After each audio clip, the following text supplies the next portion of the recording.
So meaning of money, जब भी exam में पूछे तुम कितने भाग में लिखोगे आंसर? A B C. यदि इसके साथ एक्स्ट्रा क्वेश्चन पूछा explain the functions of money, तो तुम डी पार्ट क्या लिखोगे? Functions of money. या पूछा क्वालिटीज ऑफ मनी, तो डी पार्ट होगा तुम्हारा क्वालिटीज ऑफ मनी। सो ए क्या बोलोगे? मनी, अब तक वर्ल्ड में लाखों इन्वेंशन हुए हैं, लेकिन सबसे मेन इन्वेंशन क्या माना जाएगा? Primary invention money. So the invention of money सबसे इंपॉर्टेंट या फंडामेंटल इन्वेंशन है जितने भी इन्वेंशन वर्ल्ड में हुए, जिसमें हम बल्ब को बहुत इंपॉर्टेंट इन्वेंशन मानते हैं, थॉमस एडिसन। टेलीफोन को मानते हैं अलेक्जेंडर ग्रैहम बेल। लेकिन पैसा का इन्वेंशन उससे भी बड़े लेवल पे माना जाएगा।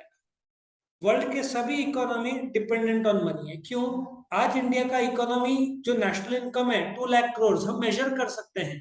हम वर्ल्ड नंबर 6 है, अमेरिका करीबन 15 लाख करोड़ है। सेकंड नंबर पे कौन है? चाइना। थर्ड नंबर पे Japan, fourth Germany, fifth UK और सिक्स पे अपन है। ये कैसे हुआ?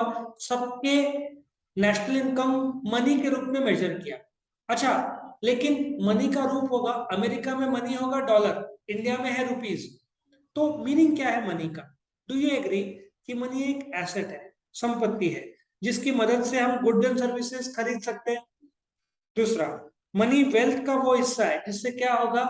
ट्रांजेक्शन बनेगा। सो ऐसा बोलो, मनी वेल्थ का वो हिस्सा है, संपत्ति, सोना चांदी पैसा, उसमें से पैसा टोटल संपत्ति का वो हिस्सा है जिससे तुम ट्रांजेक्शन कर सकते हो गुड्स एंड सर्विसेज का। उसके बाद मनी से क्या बनेगा? ट्रांजेक्शन होगा। और डेफिनेशन तुमको रट्टा मारना है, लेकिन ये सबसे बेस्ट डेफिनेशन है मनी का। क्या बोला है? मनी वो है जो जनरली एक्सेप्टेबल है। सो इंडिया में कोई भी मना नहीं कर सकता।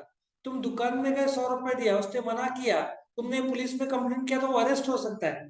तुम मना नहीं कर सकते। फटी हुई नोट रही तो बात अलग है कि वो बोलेगा दूसरी नोट दो, लेकिन उसने बोला मैं इंडियन रुपीज नहीं लूंगा, ये अलाउड नहीं है। लेकिन तुमने डॉलर दिया, वो मना कर सकता है क्योंकि वो जनरली एक्सेप्टेबल नहीं है। सो डॉलर इंडिया में मनी नहीं होगा, वो अमेरिका में होगा। सो मनी क्या है? जो सब लोग एक्सेप्ट करते हैं। किस तौर पर? एक्सचेंज के रूप में। तुमने गुड्स खरीदा, पैसा दिया, मीन ट्रांजेक्शन के रूप में।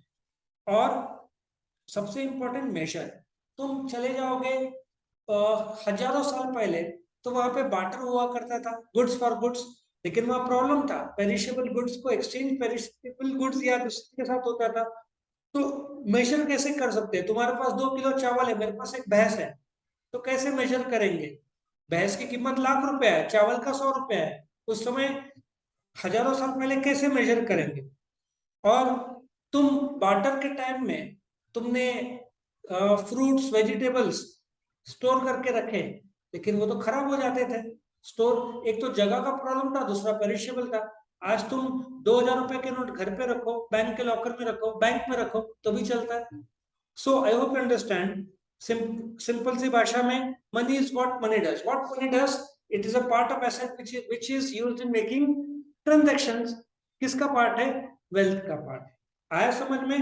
तो यदि वेल्थ 2-4 मार्क का है तो एबीसी लिखोगे, और यदि फंक्शन आया तो A, what is money, explain the function of money, तो एबीसी लिखोगे और डी फंक्शन ऑफ मनी लिखोगे, तो तुम्हारा काम हो जाएगा एग्जाम में। तो ये था meaning and definition of money.